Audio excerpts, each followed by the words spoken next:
मैं आराधना हाजिर हूँ फिर एक नई कहानी लेकर। ये कहानी है दान पुण्य के प्रभाव की। दान पुण्य करना कितना ज़रूरी है हमारे जीवन में, इसका ख्याल रख के हमने ये कहानी चुनी है। तो एक राजा थे, वो जो है रोज़ सुबह जंगल जो है जाते थे अपना शिकार करने के लिए, उनको शौक था। तो रोज़ ऐसे ही जाते थे।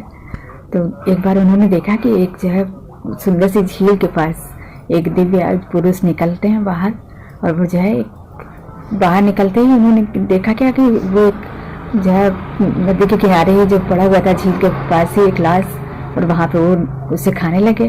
पूरा ख़त्म करके फिर उसी झील में वापस चले गए। राजा ने ये देखा कि इतना घिनौना काम करने क्यों आए थे, इतनी दिव्य पुरुष थे। फिर वो सोचते हुए भूल गया, फिर अपना क्या करे शिकार उकार, फिर वापस आ गया अपने। फिर दूसरे दिन गया तो फिर उन्होंने ऐसे ही यही सी दृश्य देखा, तो उनसे रहा नहीं गया। तो जैसे ही वो दिव्य पुरुष अपना जो है खा के अपना वापस चलने को मुड़े, वैसे ही राजा वहाँ पहुँच गया और उनसे कहा रुकिए, हम अब जो है आपसे कुछ बात करना चाहते हैं। तो वो जो है रुक गया। वो फिर पूछे क्या पूछो, क्या करना है।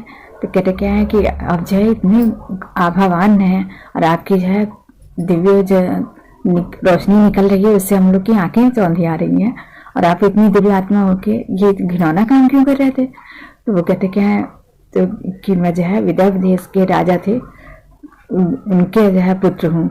मेरा नाम श्वेत है और मेरा एक भाई और थे सुदर्भ। तो जो है मुझे अपने पिता के बाद राजगद्दी मिली, तो मैं राजा बन के मैंने खूब धन से राज्य चलाया। तभी मुझे है जो है तपस्या करने की सोची कि मुझे अपने मृत्यु की तिथि याद हो गई थी। तो हमने सोचा कि अब तो हमें भगवान के चरणों में हमें जाना चाहिए। तो हम तपस्या करने निकल आए इस वन में। यहाँ आके हमने तपस्या की और अपने जो है राज्य को अपने छोटे भाई को दे दिया, तो उसने राज्य चलाया और हम तपस्या करने में लीन हो गए। तो हमें ब्रह्मलोक मिल गया। ब्रह्मलोक में हम आए तो हम अपनी भूख प्यास से विजय प्राप्त कर नहीं पाए, और जो है यहाँ पे हम गए तो वहाँ पे हमारी भूख ही नहीं मिट रही है। तो ब्रह्मा जी के पास जब हम पहुँचे तो ब्रह्मा जी ने कहा तुमने दान पुण्य तो किया नहीं, केवल तपस्या करके चले आए ब्रह्मलोक में, तो तुम्हारी भूख इसीलिए नहीं मिट रही है। तुम्हें अब रोज जाके अपने ही इलाज के जो है भोजन करना पड़ेगा, तभी तुम्हारी भूख की तृप्ति होगी। तो इसलिए हमें जो है ये दंड मिला है, और हम ये दंड अपना रोज वही भगवान का आज्ञा मान के पूरा कर रहे हैं।